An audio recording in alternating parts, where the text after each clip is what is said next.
Samu una salachi gerenu na akwụkwọ akụkọ nke tata bụ Wednezdee ahịa Nkwo abalị 5 nke ọnwa abụọ afọ 2025. Mwakpo ndị Fulani na-achị Nnama wakporo steeti Ebonyi. Anyị gwara Nwifuru aka na-achị steeti ahụ agwa tupu njinji ahụ ejie ka otu ndị ntorobịa ọhaneze ndị Igbo kwuru bụ akụkọ anyị hụrụ n'akwụkwọ akụkọ Daily Post. Ntuliaka elu gọvanọ steeti Anambra, unu ejikwala ego unu kụsara anyị APC ka Ganduje dọrọ ndị bụ ego nọ na APC na steeti ahụ aka na ntị bụ akụkọ ọzọ gbara n'akwụkwọ akụkọ Daily Post. N'otu akwụkwọ akụkọ Daily Post ka anyị hụrụ akụkọ sịrị ndị agha egbuola ndị na-eyi ndụ egwu 7 napụ ha ngwa ọgụ na Borno. Aka akparala otu nwa okorobịa n'Ogun dịka enyi ya nwaanyị nwụrụ n'ụlọ ya bụ akụkọ anyị hụrụ n'akwụkwọ akụkọ Vanguard.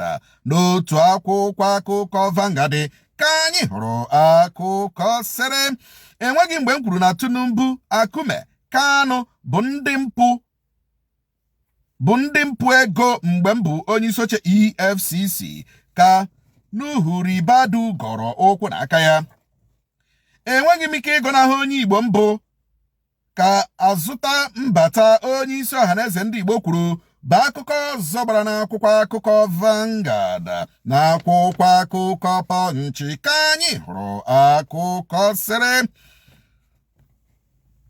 o nwere onye kpọrọ m ugboro 30 na-arịọ m nye ya Naira 3,000 naanị ka onye minista Buhari kwara narịrị ogo ụbịam ji ndị Naịjirịa aka. Amerịka ebugawala ndị anwụchiri batara obodo ahụ n'ụzọ aghụghọ ogbe Ikoli Guantanamo nọ na Cuba bụ akụkọ ọzọ gbara n'akwụkwọ akụkọ Punch. Ọ dị mma, Trump adịkwala very serious about immigrants ahụ, illegal immigrants. Ọ dịkwala very serious. Onye ọbụla ejidere na ya akụọ ya isi na ụlọ Ikoli Guantanamo, the worst, deadliest prison America nwere na Cuba. Ebe ahụ ị ga-adị a nlọta gị na Chukwu okike abịa ma n'aka. So enwere ebe a rụrụ fọ ndị illegal immigrants. So ebutezi ha from America eburu ha ga-adị aje dọmpụọ ha. Ọ bụrụzi gbara ha ụgbọ nwamkpi ha lawa obodo ha. Onye ga-eweta ego tiketi flight ya ga-eji agbara gị ụgbọ nwamkpi. Adọpụgodo ndị ahụ ebe ahụ. Ọ dị mma. Onye minista Buhari ekwuole na one man like that kpọrọ ya 30 missed calls because of 3,000 naira. Ebe ọ nọ narị ya 3,000. So the man was lamenting oke ihe isi ike nọ n'ọchịchị Tinubu. But anyị na-ewechakwa APC. Ihe isi ike a bidoro during Buhari. Tinubu baziri mee ya baptism na confirmation. Ọrụkwa maka ihe isi ike Nigeria bidoro under Buhari, under this minister kwuge ha na. But maybe nke ha hụla nke tọrọ bịati. Ọ dị mma, Ribadu agọrọla ụkwụ n'aka ya because o nwere akụkọ na-efegharị na mgbe Ribadu EFCC chairman ọ sị na Tinubu, Kanu, Akume the worst corrupt Nigerian officials enwere. So apụtala ugbo ma anyị nyere ọkwa apụtala ugbo a na-agọ n'oge mgbe o kwuru ihe dị otu ahụ. Ọ na-ekwu ihe dị otu ahụ isi ọrụ ya mma. Ọ nwụrụ kaị o ji ekwu ụdịrị ihe dị otu ahụ. Yes, mana o kwuru ihe. Ọ dị mma, dịka o si gbarakwuru ugbu a Ganduje agwala ndị ọgaranya nọ na APC na Anambra ejikwele billions ha emebiri ya pati because the truth wụ ugbu a sị na onye ọbụla ga-esi APC azọ ọkwa gọvanọ na Anambra 2025 a na onye ahụ ga-akwụ ọ ga-eji 50 million gbara kerive a na-akpụ ya interest of gene form. Onye ahụ ga-eji 50 million gbara form. So ndị Anambra ga-adị ready ile ndị agha isi APC bụ ịzọ ọkwa gọvanọ na Anambra ga-emefu 50 million and it is non-refundable. Ịkwụọ ya ịkwụchala ya na-aghọta na ebe anyị na-eje 50 million eji agba fọm. Ọ dị mma, otu ndị ntorobịa ọhaneze ndị Igbo kwuru na tupu ndị Fulani na-achị Nnama wakpo ndị Ameg Nkalaya na kansụl Ishielu nke steeti Ebonyi na ha bụ ụzọ gwa aka na-achị steeti asị ya lekwe ihe gaji imenụ. But the governor didn't take precaution. The governor didn't provide security for the people. I say it and I keep saying it. That as far as security is concerned, it is a personal business. Secure yourself. the government cannot secure you. That is why they will tell you security is everybody's business. The government cannot secure you. Yes, the government got to make press release. May press release. We regret to announce the unfortunate event that took place in so place. The government is on top of it.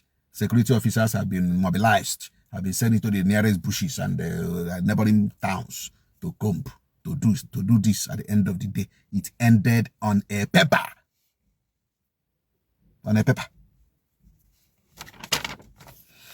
Ụlọ nzukọ Senate etiele bewu no ka ọtụtụ ijeri kwuru ijeri ji efu na akpa ego gọọmenti bụ akụkọ zọbara na akwụkwọ akụkọ Punch na akwụkwọ akụkọ Nigerian Tribune ka anyị hụrụ akụkọ sịrị naanị ụmụ nwaanyị atọ ka kwasoro iko n'ike ndị ọzọ si mmee ka otu nwoke ama ama na-akwaso ụmụ nwaanyị iko n'ike agara na steeti Ogunu bụ Ayodele Ijila Nkiro dị afọ 50 kwuru.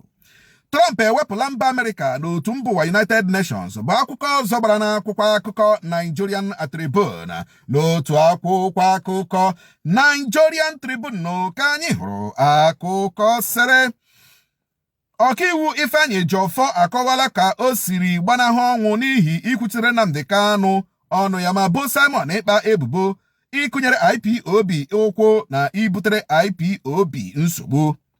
Otu ndị ọkaiwu NBA steeti Imo akwụsịtụla ịga ụlọikpe n'ihi ụlọikpe arụrụ na-ama jijiji bụ akụkọ zọbara na akwụkwọ akụkọ The Nation. N'otu akwụkwọ akụkọ The Nation ka anyị hụrụ akụkọ sịrị nwunye Tinubu agaala kpọtụrụ IBB Abdulsalami n'ụlọ ya. El Rufai ebola aka na-achị steeti Kaduna ebubo ịkwado Tinubu n'ihi ihe ọ ga-erite n'aka ya bụ akụkọ zọbara na akwụkwọ akụkọ ahụ. N'otu akwụkwọ akụkọ Dusudee ka anyị hụrụ akụkọ sịrị Tinubu ajụla ibinye aka n'akwụkwọ iwu ga-ehiwe mahadum mmụta na Adamawa.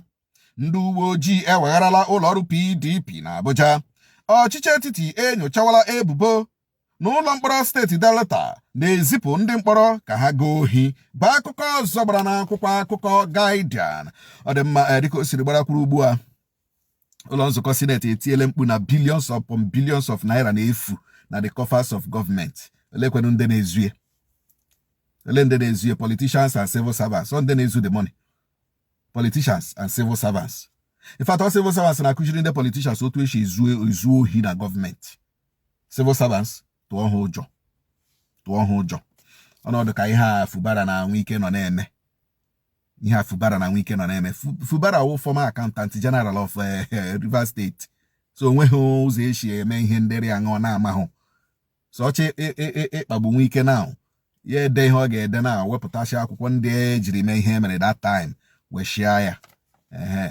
Nwike atagbuo onwe ya n'ahụ but ọ ga-eweshi ya because onye na Nwike mere ihe ọbụla achịkwa anyị mere na-aghọta ebe anyị na-eje. Ọ dị mma dịka o si gbarakwuru ugbu a otu NBA steeti Imo ekwuole na ndị ọkaiwu agaghị agagodi court for now na ụlọ ahụ arụrụ ebe ahụ High Court nọ n'Owerri na ọ na-ama jijiji anọrọ ọ na-vibrate so na ha agaghị agagodi court for 1 week. Ọ dị mma dịka o si gbarakwuru ugbu a ọchịchị etiti enyochawala ebubo a na-ebo na ụlọ mkpọrọ nọ na steeti Delta na-eziga ndị nọ na mkpọrọ ka ha jiri egbe na-eje oshi n'abalị. This is a very heavy allegation that must be investigated and thoroughly investigated. In fact, ka hapụ iwe echi anyị anụwa na ndị bara oshiwu ndị nọ na ụlọ mkpọrọ. Onye tọhapụrụ onye bile ebe ọ dị mba ebe aka na-apịkọta kpamkpam bụ ihe omume anyị n'akwụkwọ akụkọ bịarịgo na Nonso Nkwo na TikTok na Nonso Nkwo nakwa official Nonso Nkwo TV na YouTube. Ka Chimnefe ga na-egojibola m nnọọ ka ọjị taa gajibola anyị siriri werere.